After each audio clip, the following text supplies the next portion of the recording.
All right, let's explore obelisks. These towering, pointed monuments, carved from solid granite, have stood the test of time as symbols of power and mystery. But beyond their sheer size and craftsmanship, they meant a whole lot more to the ancient Egyptians. Like, did you know the word obelisk actually comes from the Greek word obeliskos, which means small spit or pointed pillar? Exactly. The Greeks had been fascinated by these structures, and you can see why. In Egypt, obelisks weren't just big rocks, they were deeply symbolic. They were often inscribed with intricately carved hieroglyphics celebrating pharaohs and paying homage to the gods. And something I find especially striking is how the tops of obelisks were coated in electrum, this mix of gold and silver that reflected sunlight brilliantly, almost like a beacon to the heavens. Right? It's wild to think about how much craftsmanship and intention went into them. These weren't just random monuments. They were, markers of divine connection, almost like ancient power stations for the gods. And before we even dig into modern parallels and theories about technology, it's fascinating how their designs keep inspiring us today. Like, take the Washington Monument, over 555 feet tall, case in point. Oh, I have to tell you about my first visit there. It was so surreal. I remember standing at the base, just looking up and feeling like I was standing in front of something ancient, even though it's modern. There's this undeniable presence a structure like that has. The weight of history, It really gave me a sense of awe. And then, of course, you've got places like the Luxor Hotel in Las Vegas, which replicates that grandeur in its own flashy way, with its pyramid and obelisk right out front. Yeah, even in a totally commercial context like a casino, the obelisk still manages to convey this timeless aura. It's like humanity can't help but keep going back to these ancient designs. Whether it's for remembering pharaohs or just impressing tourists, they've still got this undeniable pull. And that pull, that connection to something ancient and profound, it's a thread that ties together civilizations. I think it's fascinating how these structures, in a way, stand as bridges between the past and the now. They remind us of what humanity is capable of, from craftsmanship to storytelling to, maybe, something even more. Marlene, thinking about what you said, these obelisks as bridges between past and present, it's compelling. But here's a question for you. What if they weren't just monuments to the gods? What if they actually had, a practical purpose? You mean the theory that they were somehow connected to energy transmission? Exactly. It's one of those ideas that sounds totally out there, but, think about it. These were massive granite structures, topped with electrum, right? In theory, that could make them excellent conductors for energy. What if ancient civilizations, like, say, Atlantis, had figured out how to harness and transmit power wirelessly? It's definitely intriguing.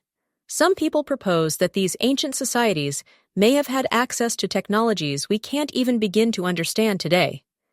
If they'd mastered energy transmission, it would radically rewrite the way we think about history, engineering, and even human development. And here's another crazy thought. Nikola Tesla. People actually connect him to this idea, saying he might have been inspired by, get this, Atlantean technology. They claim that his work on wireless energy was, like a modern-day revival of something the ancients already knew. Right. The Edgar Cayce readings tie Tesla to Atlantis, suggesting he was a reincarnated Atlantean engineer. Now, whether you believe that or not, what's undeniable is his brilliant vision of a world powered wirelessly. It's hard not to see the parallels between what Tesla was attempting with his Wardenclyffe Tower and the potential of these obelisks as energy transmitters. I actually got into a heated debate with a skeptic about this at an archaeology conference a few years back. He was like, Robert, there's zero evidence that obelisks could conduct energy, but he totally ignored how much we still don't know about ancient tech. So I asked him, how do you explain the precision of the pyramids, or even the fact that obelisks were positioned with astronomical accuracy? He kind of just shrugged it off as coincidence, but, I wasn't buying it. And that's the thing. There's still so much we don't understand. These structures, their alignments, their materials, even the effort it took to build them, it points to something bigger. Maybe the obelisk was a part of a larger system, like an energy grid connecting key points of ancient civilization. Even if it's just a theory, it challenges us to think outside the boundaries of what we consider possible. And imagine the implications if these ancient people really had this knowledge. It'd mean we've, lost more than we've gained when it comes to technology. I mean, what if we're barely scratching the surface of what's possible because we're stuck repeating the same systems over and over? And, speaking of Tesla, Marlene, he's like the prototype of that lost brilliance we were just talking about. The guy was decades, maybe even centuries ahead of his time. He wasn't just dreaming about wireless energy for the future. He was actually trying to make it happen.